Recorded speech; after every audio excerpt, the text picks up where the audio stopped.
Hello friends, welcome to YouTube channel Electronics for You. In this video, I will explain one of the most important concept in instrumentation, that is signal conditioning.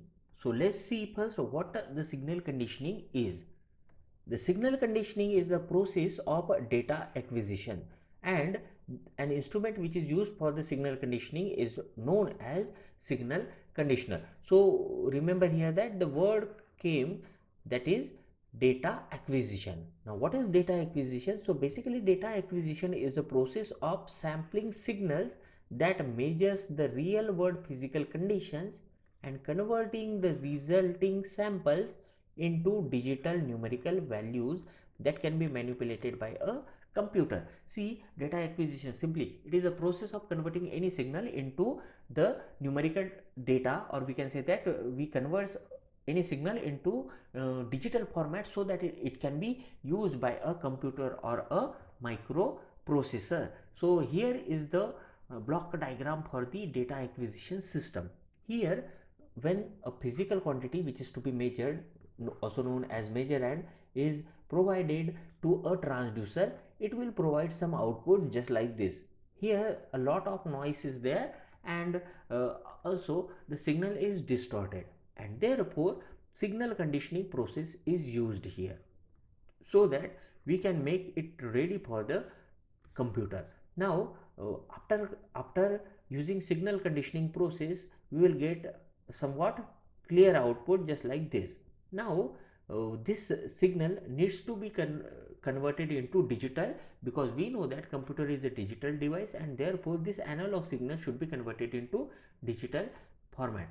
So here first it is quantized, and later on they are sampled so that this continuous signal is converted into discrete signal, and further it can be converted into the digital binary values, and further can be given to a computer.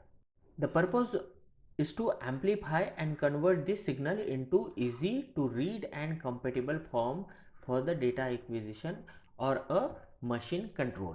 The signal conditioner helps to provide the precise measurement which are essential for accurate data acquisition and machine control. So this instrument can perform an additional number of different functions. Let's see first the types of signal conditioning. Now the first operation that comes into signal conditioning, one of the most important operation, that is amplification.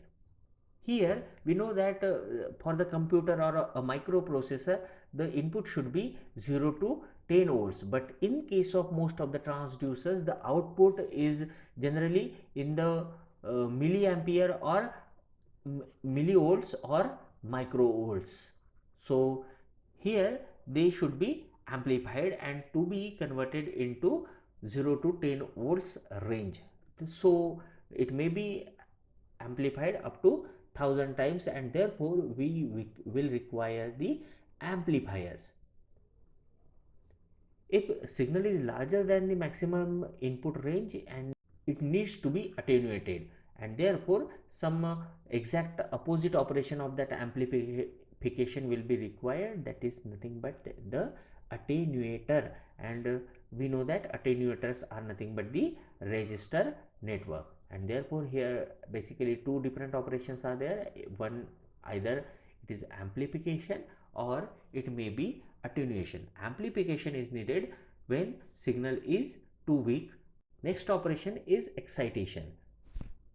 Now we know that many passive transducers are there, that they require some external energy source for their operation, and just like the strain gauges and RTDs, and therefore the signal excitation is necessary for their operation. So excitation is commonly needed for measuring force, pressure, relative humidity, temperature level, light level, then concentration and vibration measurement. Let's see next type, that is linearization.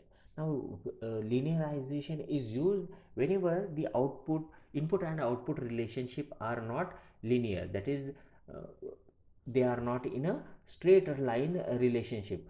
because straight line relationship is easily can be easily predicted, and therefore linearization is necessary,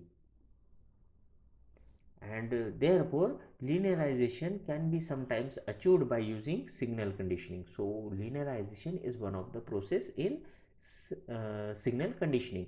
Next signal conditioning is filtering, which is actually removing noise error from the signal so that signal to noise ratio should be improved. In most applications, low pass filter is used. This allows through the lower frequency components but attenuates the higher frequencies. Next is isolation. Generally, isolation is necessary whenever there is a possibility of transient voltages. These transient voltages can damage the circuitry, and therefore isolation is necessary so that input and output are completely isolated from each other. You can prevent this type of damage by providing the isolation between input. We know that for transient voltage it may damage the circuitry, and therefore this can be protected by using isolation.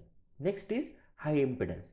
Generally, some transducer is having very high output impedance. Generally, what is requirement for a transducer? Its output impedance should be low so that a maximum current should be provided to the circuitry which is connected just after the transducer.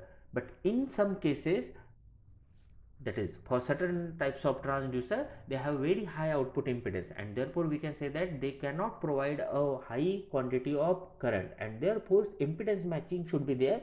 Impedance matching in this case will be, as it is having high in output resistance, we will require a circuitry where overall the input impedance should be high. So when connected to a normal amplifier, the current drawn from the transducer can serially distort the input signal, and therefore what we require a transducer in this case which is having a very high impedance, input impedance, so that it will provide maximum current to that amplifier. So these were the different types of signal conditioning operations. These are when the signal is non-linear, we convert it into linearization. For high amplitude, we convert it in attenuation. For low amplitude, we amplify it. For noisy signal, we remove the noise, that is noise free will be there. In signal conditioning, analog signal may be converted into digital, and non-isolated signal is converted into isolated signal. So these are the various signal conditioning operators in short.